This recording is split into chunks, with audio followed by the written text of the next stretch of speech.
you look at your current capital, you look at your ability to raise more capital, you look at the current competitive landscape, you look at your current shortcomings in terms of the team or whatever that might be. And when you consider all those things, you decide whether, when you have this acquisition offers, what do you do? Do you take?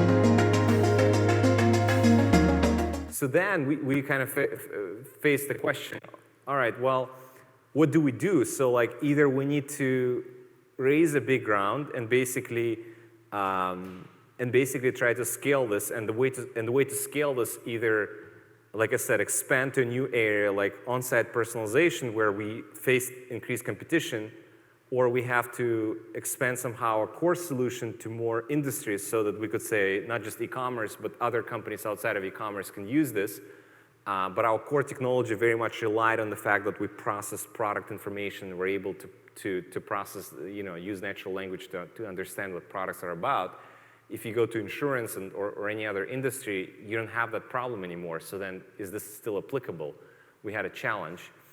Or do we consider potentially exiting if there are players that actually are interested in basically acquiring us? And so basically, not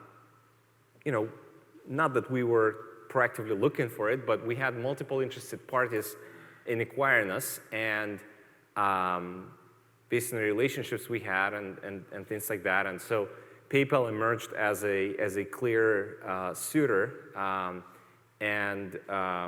so PayPal had a desire and the need to build marketing capabilities that they wanted to offer to merchants, and marketing technology capabilities, I should say. And they obviously had the scale of working with, not quoting any exact numbers, but pretty much almost every e-commerce company out there. Almost every e-commerce company out there uses PayPal for payments, and that's integrated into the checkout process across all e-commerce companies. So that's why, in 2018, I'm sorry, the conversation started earlier, but in 2018 we actually decided to go for an exit, and retrospectively, it was a big, I think a lot of the factors come into play when you decide to go for an exit. You look at your current capital, you look at your ability to raise more capital, you look at the current competitive landscape, you look at your current shortcomings in terms of the team or whatever that might be. And when you consider all those things, you decide whether, when you have this acquisition offers, what do you do? Do you take that offer or do you not take that offer? And unlike in 2013, when we declined, when we didn't go for an acquisition, here we decided to go for an acquisition. And so now we actually became part of a large corporation, and very, actually, I'm just looking at my slides to make sure that my story aligns with what you're going to see in the slides. So yes, I did want to talk a little bit about the acquisition process itself. So this is the slides from more than a year ago now, when we got acquired by PayPal at our headquarters when we had them in San Mateo. And when we decided to go and get acquired, essentially, and sign the term sheet, it was a process with, we ultimately, we ran a process to make sure that this is going to be competitive. And so, at the end of the day, what I can say is that as an entrepreneur, I think I recommend that if you consider exiting, you want to make sure it's a competitive process. You don't just, obviously if somebody comes to you and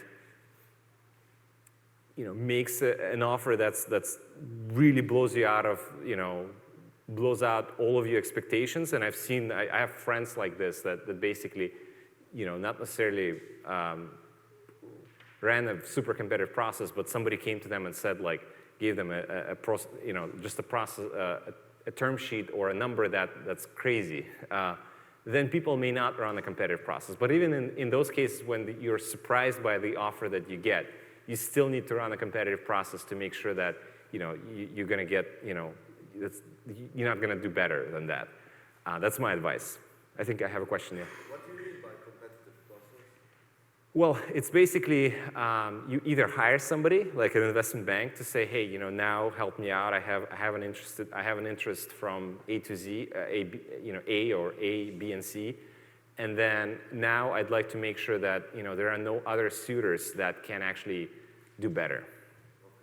Or if you're talking about, sometimes people start this process before they even decide. They might have somebody that they're talking to really early stage. We're not talking about specific number or deal that anybody proposed, but that you really deeply engaged at a pretty high level with somebody, and you sense in that it may come down to an acquisition, and people say, all right, well, let me start the process in parallel, and again, hire an investment bank and actually make sure that it's going to be, what I'm going to get at the end of it is going to be market. But it's a steep funnel. It's like a sales process. You got to have, when you start your quarter, you got to have like a good enough funnel at each stages so that you finish the quarter at the number that you need to hit. And same thing here. If you want to have a good term sheet at the end of this process, you gotta make sure that at least 3 term sheets come in, and to get the 3 term sheets, you gotta have a very wide funnel to begin with, because there will be a lot of drop-offs throughout the process. The second thing is that at the end of the day, like when company acquires you, and it's actually tougher as a small business because we were a pretty small business compared to a lot of the other acquisitions that PayPal makes or any other Fortune 500 company makes.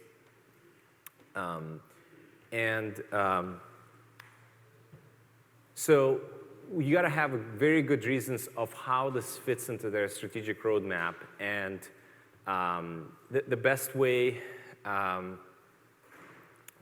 to describe it is that the customer needs to be ripe to acquire you. You can't, I think I've never seen this, at least, when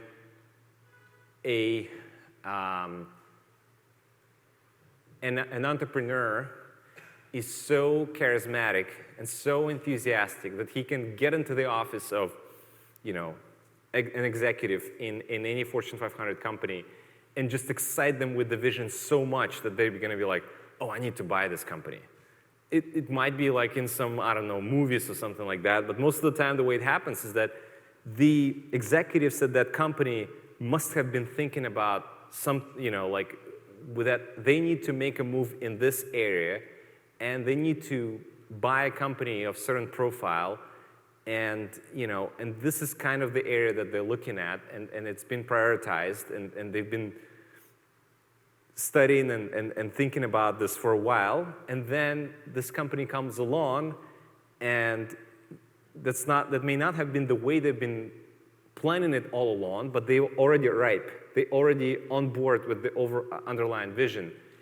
And then that's when they can say, you know what, this aligns so well with what we're looking for, we're gonna pull the trigger and actually acquire this business.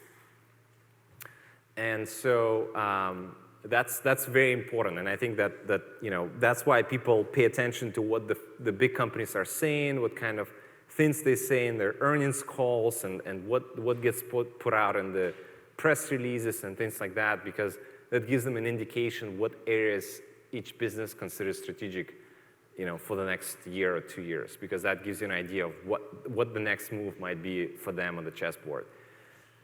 And then the next thing is that as a small business, it's hard to be acquired by Fortune 500 companies because you don't have the scale to prove it. Because most of the time, companies get acquired when they at least hit like $20–30 million in revenue, but more likely even more, because Fortune 500 companies need to see scale because they make billions in revenue per year or per quarter, and for them, anything less than 50 million or 100 million is negligible. And so they need to see scale. That's why if the bigger your business is, the easier it is to get acquired. But the controversial thing is that the bigger your business is, the fewer suitors you're going to have.